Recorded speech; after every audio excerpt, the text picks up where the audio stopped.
Dans un environnement qui est un environnement changeant et un environnement dans lequel à la fois l'aspect environnemental et l'aspect sociétal prend une importance considérable, la RSE fait clairement partie des priorités du LEM.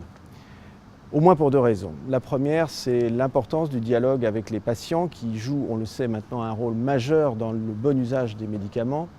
Ils sont de mieux en mieux informés, ils sont aujourd'hui responsables face à l'acte médical et à la prise des thérapeutiques.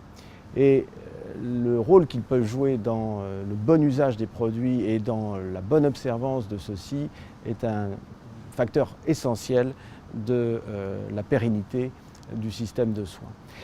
À ce titre, le COPEM est un élément important de la relation et du dialogue que nous avons avec les patients et je me félicite de voir la qualité de ce dialogue entretenu et pérennisé grâce à la contribution de son président Jean-Noël Bayle. Et j'ai pu avoir l'occasion récemment de les rencontrer et de constater à quel point ce dialogue était nourri, réfléchi et apportait un certain nombre de solutions et de contributions auxquelles nous sommes sensibles. En ce qui concerne les normes environnementales, il nous faut être particulièrement attentifs à ce point. L'écologie est devenue un pilier de notre action. La RSE, c'est enfin aussi une façon d'être, c'est un comportement, c'est une responsabilité dans l'attitude et dans l'image que véhiculent nos entreprises.